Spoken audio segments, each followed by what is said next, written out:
I got a broadcast email one day from TripAdvisor, and just as I was about to delete it, I noticed the subject line, "The Dirtiest Hotels of 2009. I had to read a little more after that, and I came across a quote from one of the people who'd stayed at one of these hotels who said, "I have 30 bites from bugs in room 909. And I had to click through. I mean, wouldn't you? I had to see what these hotels were. You know, had I stayed at one, was one of them in my hometown? I had to know. You got me, TripAdvisor.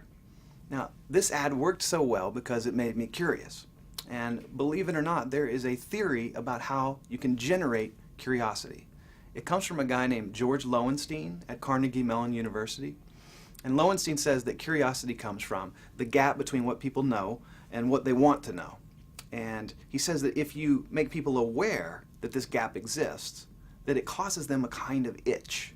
It's actually unpleasant. And so they will do work to make that itch go away, to close the gap. And that's exactly what happened to me.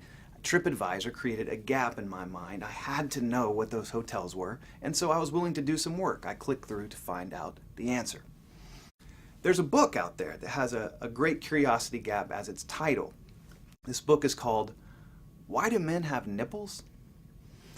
I'd wager you weren't thinking much about that 15 seconds ago, but now that I've shined a light on that gap, maybe you feel a little twinge of curiosity. The bestseller Freakonomics also does this brilliantly. On its cover, it has questions like, what do sumo wrestlers and school teachers have in common? Or, why do so many drug dealers live with their moms?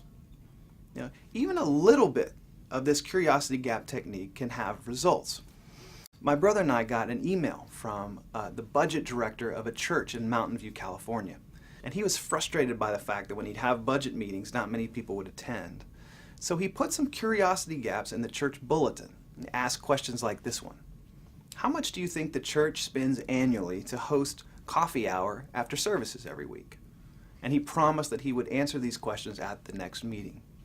Well, he showed up to the next meeting, and to his delight, attendance had doubled, simply from the questions. You know, bottom line, a little bit of curiosity goes a long way.